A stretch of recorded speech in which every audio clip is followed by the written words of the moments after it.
It's time for another episode of my winter series. Now, you might be able to tell by my voice I've got a bit of a cold this week, so I'm in much need of this winter warmer. It's my vegetarian ragu and gnocchi pie.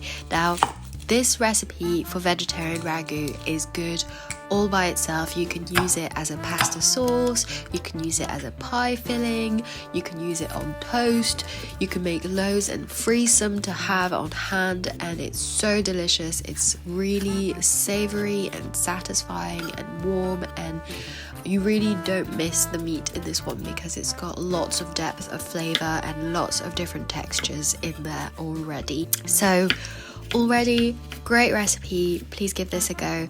But I also thought about how pies are wonderful and you can top fillings with so many different things. It can be a traditional pastry pie. Already there, you've got options of pastry. It can be a mash pie, but what's better than potato mash? Gnocchi.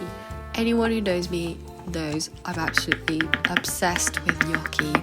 I love them so much. They're so soft and pillowy and satisfying. I love making them myself when I can. So I thought, what happens if I top my pie with gnocchi?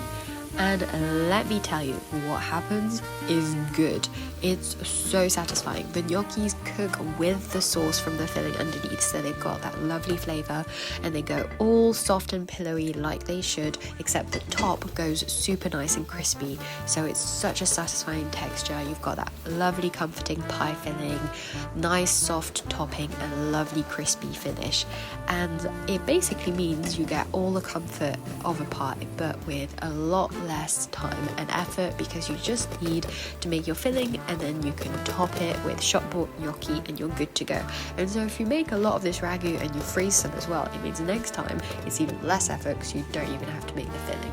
Need I say more? This is the ideal winter warmer. So making the ragu is pretty easy, it just takes time, so I recommend this as a nice cozy weekend cook, and you can get the full step-by-step written out on my website, which is linked in the description if you want. But basically all you've got to do is peel and dice a bunch of vegetables and then sweat them off in a oven-proof pan, and then just do that in stages on a low heat. Make sure to get rid of all the moisture, especially in those mushrooms, and then you're going to deglaze that with some balsamic vinegar and some wine or beer, whichever you prefer. I had a bit of both left over in some open bottles, so I used a mix of both, but really it's up to you. They'll both give a different but really nice rich depth of flavour.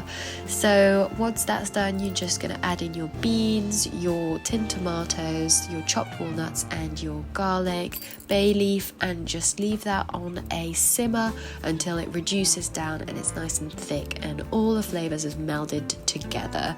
Because of those different pulses, so we've put butter beans, lentils in there, and I've also got the walnuts. We're getting different sources of protein and some lovely different textures, which means that you really shouldn't miss the meat in this ragu. Now that the ragu is done, as I mentioned earlier, you could freeze some to use later, maybe in pasta or something else, but I'm going to use all of it for a big pie. So all that's left to do is to top it off with my gnocchi, a generous grating of grana padano or cheese of your choosing, and some cracked black pepper, and then it just goes in the oven until it's lovely and golden brown on top.